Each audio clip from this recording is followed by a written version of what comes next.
So, Mark, did you see that thread on Reddit all about the sketchiest travel hacks people are doing, including sticking metal into plugs to make them work, filing chargebacks on non refundable bookings? Oh my God, this list goes on and on. Yeah, I'm gonna have to do an article on this, and then we'll talk about it in more detail. But I love that, like, sticking a pen into an electrical outlet makes it, work for a England plug. Why do they have different plugs there anyway? Like Brexit, did they take the power with them? Yeah, everybody knows the three prong American plug is the best. Yes, please. I swear I forget to bring my European adapter every time I go. Every single time. Everything should just be like America. That would make the world a better place. Yeah, it worked with English, right?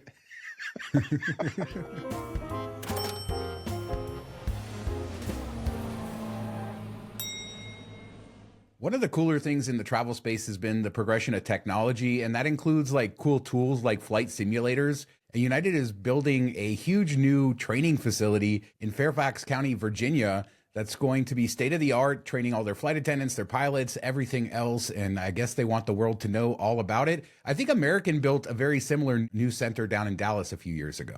Yeah, do you think one of the training sessions is how to properly drag somebody off the plane? Like, do they do they get that lined up for United? I don't know. I was kind of surprised they're spending $16 million to do this, and then they say it's mainly just for the airports in the Washington, D.C. greater area, including Baltimore. I was kind of surprised. Like, that seems like you're spending that kind of money. It would be like a company-wide type of place, but maybe these things cost a lot more than we think. Yeah, maybe they're just growing too. I know they said it's going to be training for 650 flight attendants a month, and we know they're there for our safety. It's good to get them to have the training.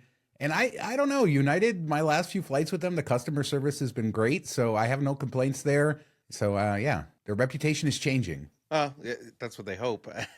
I've flown United maybe twice in the last 10 years. It just doesn't work for where I'm going or what I need to be on. But the last flight, ironically, was a couple months ago, and it was a decent experience, a good experience. Better than what you hit at with American most of the time, especially if you're going through Philly. Ooh, the worst. So one of American's partners, speaking of them, is Etihad, and they've expanded quite a lot over the last few years. And they just announced 10 new routes that they're expanding, including in the U.S., Atlanta. So they're going to be flying nonstop from Abu Dhabi to Atlanta.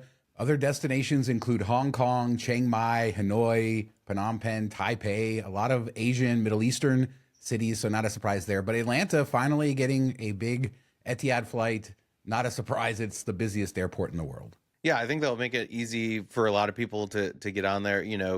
So many people fly Delta through Atlanta, and then it's just a huge hub for everybody else as well. So I think it'll be a nice connection point. You know how much I hate the Atlanta airport. Once you're in it, it's fine. It's not too bad. It's just getting in and out of Atlanta is the worst. So that's why I hate it when my parents live there. I will never enjoy it there. But this will be big for a lot of people, especially if you have to have a connection. If you don't live on the East Coast or the West Coast and you had to connect anyway to get international, then this is a good option for you. And the timings aren't terrible. It departs Abu Dhabi at 9:30 a.m. and departs Atlanta at 10 p.m., arriving in Abu Dhabi 7:30. So you get decent arrival and departure times. They're a member of the One World Alliance. I wonder how well they'll do in a Delta hub, considering, they're not with American feeding them flyers, things like that. That's always the risk with these types of routes. Yeah, what would you do, Etihad, or would you stick with like Cathay or something like that if you're going to Hong Kong? Would you give this route a try now that you could seemingly be easier to connect through and go on to Hong Kong? I mean, that's a lot of extra flying. A few years ago, coming back from Hong Kong, I did Emirates first from Hong Kong to Dubai and then Dubai to Los Angeles. And it added a lot of extra flying. I was in first, got an extra shower, so it worked out. But yeah, I think flying direct to Hong Kong would be the way to go if you could do it. Yeah, that's, as I get older, I don't, and I've never been one for experience or flights or going out of my way just to try a new plane or a new seat or anything like that. I know there's plenty of people that probably would if they've never flown it and they'll be excited about this. But if I can get there quicker, that's my main objective. Even if it's like business versus first, I'd rather be in business and get there quicker than first and take an extra, 5-6 hours, whatever it be. Speaking of new seats, British Airways unveiled their new first class coming to the A380 in 2026. So they haven't rolled out yet. These suites look beautiful. I like the design that they've done here. The colors, it looks very high end, very premium. They're in a 1:1 layout, 32-inch screen, all the tech that you could expect. The middle seats even open up similar to Q Suite, stuff like that. So you have more space. If you're traveling with somebody, this looks like a very good product for British Airways moving forward. Yeah, and I think British Airways flies a little bit under the radar. A lot of people don't consider them as much, and everything I've heard is people enjoy the first class experience, and part of it is it's costly to fly them, even with miles. That's the one drawback from flying British, but sometimes it just works really well. So let's move into some credit card news. And there's some new no lifetime language offers for American Express. We talk about those from time to time, but maybe we should explain what those are. In the terms, American Express says you can get a card once in your lifetime, get the welcome offer on the card, but that isn't quite the case. Yeah, and people get confused by these. They think that they have to sign up for a no lifetime language offer to get no lifetime for the rest of the time, and that doesn't matter. Like if you've never had the card before, you've never downgraded to the card, you've never carried the card in any way, then you're eligible for the regular offer. You can just go that route. Sometimes it's even better, sometimes it's not. But the first sign up doesn't matter. It only matters if you're getting the same card again. That's when you need the no lifetime language offers, because they'll give you the bonus. Even if you currently carry a card, this also gets around the pop-up. If you have the pop-up, you still get approved for these type of offers. It's kind of like the magic key that opens all doors with American Express. So whenever they do come around and you're targeted for them, if you can meet the spend, you jump on it right away. And the no lifetime language thing is just there's a spot in the terms that says you're not eligible if you've had this card before. And so that doesn't exist in these offers. And lifetime language is a little weird too, because even on the regular offers, they say lifetime, but we found it to be 5 to 7 years. It's really anecdotal, but we do know that after a certain period of time, you can get a welcome offer again, even with the normal language. Yeah, that's key too. Like just try it. They have the pop-up. So if it's been like around 5 years, it might be worth trying again, seeing if you get the pop-up saying you're not eligible. And when they change like names or colors, sometimes it works that way, or they come out with a new card color. So it's always, your mileage may vary with American Express. They're unique in the fact that it doesn't matter when you last got the sign-up bonus. That's not what they base these timelines off of. It's when you last held the card. So let's say you got a bonus on a card, held it for 5 more years, then closed it, but it was only 2 years ago. You're still not eligible. So don't base it off of the last time you earned a welcome offer on these cards. Base it on the last time you carried it. And that's why it's important not to downgrade into a card that you haven't carried. Less so with the family rules, but still on the business side of things, that does matter. So pay attention to when you last held the card. 5 to 7 years from there, try it again. And you got to love that pop-up. It gives you, it tells you, hey, you're not eligible. And then you can just back out. No harm, no foul. So speaking of all of that, there are some new no lifetime language offers that we want to cover, including an incredible one, 200,000 membership rewards on the Business Gold card. And that's after 10,000 in spend in 3 months. So not a terribly high amount of spend there. And you were eligible. I think you got it, right? Yeah, I think Danny had 2 links in there to try. The first link didn't work for me or my wife. And then the second link, both of us were eligible. We signed up today, actually, before recording. So 400,000, that's a nice $4,000 plus bonus to hit at the end of the year for us. And there's a 200K offer out there for referrals. If you've never had the card before and you're not targeted for these, I would go that route. But that does require 15K in spend. So this is nice with the 10K in spend. It's such a great card with the 4 times earning. One of my favorites for sure. Yeah, and at 200,000, that's a great deal. Certainly one to look at. Also, the Blue Business Plus has some targeted 50K, 75K offers going out. This is American Express's no annual fee business card, earns 2x everywhere and up to 50K in spend. And, this card launched with no sign-up bonus, and then we've seen various welcome offers. I think 75K is the absolute best we have seen. If you get that, you might want to jump on it. Yeah, and people are seeing this in their, when they log into their American Express account, sometimes down in the Amex offers section. Sometimes it comes via email, but this is going out. There used to be a link to check. We don't have one right now. Hopefully we get one in the future that you can do it easily that way. But keep your eyes open. They're more and more rolling out. And if you can hit the spend, definitely worth considering. It won't count towards 524. Neither of these cards will, since they're business cards. And the cool thing about the Blue Business Plus is it usually gives you 12 months to complete that spend, which is probably $15,000 on your offer. But over 12 months, it's a much more doable thing. And it often comes with 0% interest on purchases and stuff, which for businesses can be great for scaling up. I've talked on this show many times about how I've used it in the fourth quarter for scaling up spending and using that 0% intro APR, all of that. Just make sure you pay it off before the interest is due, and all good there.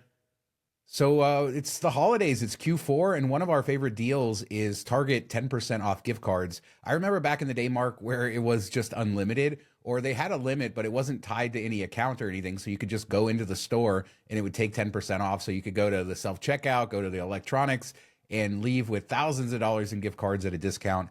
Not quite the case anymore, but you can do it through your Target Circle account. So yeah, prepare for that. Always a good time. You can always get 5% off, but 10% off is even better. Yeah, and don't use your Target Red card because they stopped giving you a discount when you use that, so you're not going to get anything for it. So use like Discover's probably the best right now. You get 5%. If it's your first year, that will be doubled to 10% because of the Q4 quarterly bonus. With Freedom, if you can do it online and check out via PayPal, you should get 5x that way. With your Freedom card. But yeah, the good old days where you just went in and then you could turn around and sell them at 90, 91, 92%, make a little bit of money, and people were buying 30, 40 grand at a time. Remember when Target got so mad and they just started zeroing out gift card balances without, refunding the charge and stuff? It got kind of shady. So I'm glad they figured out a way that works for them and we can still do it without worrying. The way to, maximize or to get more is to get your P2, your kid, your parent, whatever, have them have a Target account, use a different credit card for each checkout, so they're not linked in any way, and you should be good to go that way. Yeah, I used to show up at the Target stores very early in the morning on the day the sale would start, because as the day would go on, they would tell employees to enforce the limits, so it'd be a little bit more difficult. But if you got there pretty early, you could just go to the self-checkout and do card after card after card after card. It was beautiful, and yeah, tens of thousands of dollars, a little bit of a profit, all kinds of points. Yeah, but Target, man, they're so difficult with their crackdowns too. So just be careful. Like Mark said, keep things, if they think you have a duplicate account or you're reselling or you're doing anything. I've had some Circle accounts shut down, but they do have some really cool offers from time to time, spending offers, different things. So Circle is a program you should be paying attention to. Yeah, it's free to join. You have it on your app and you just check in there. Usually once a month an offer comes out. Right now I had two different ones. So one was $15 off of $90. It was like an instant discount. That usually only works on merchandise bought in the store. So if it's a direct discount, you have to buy stuff. So we did some grocery shopping, grabbed some paper towels, all that type of thing. And it knocked off $15 right away. If you get the one back where a lot of times it's spend $80 three times, get $20 in Circle rewards, something along those lines. Sometimes it's as easy as spend $70, get $10 back in Circle rewards. If it's in Circle rewards, then gift cards will work, third-party gift cards, not Target gift cards. And it works before you get the 5% discount. So if let's say it's $100, you have to spend $100. You grab $100 in your third-party gift cards. You use your Target Red card. That will knock it down to $95, but it bases it off whatever the main charge was, or the original charge. So you still get credit for that $100. Within a minute or so, you'll get the Target Circle money put into your account. So that's a good way to do those ones. Target gift cards won't work. Visa gift cards don't work, but third-party gift cards do. So here is a public service announcement. You wrote this article on Travel on Points about something happening with American Express Business Gold cards, and something that's pretty widespread. It's these small charges, and you relate this to Office Space, where they're making these small charges instead of doing big charges across a few accounts. They're doing small charges across what seems like a lot of accounts, small Facebook advertising charges.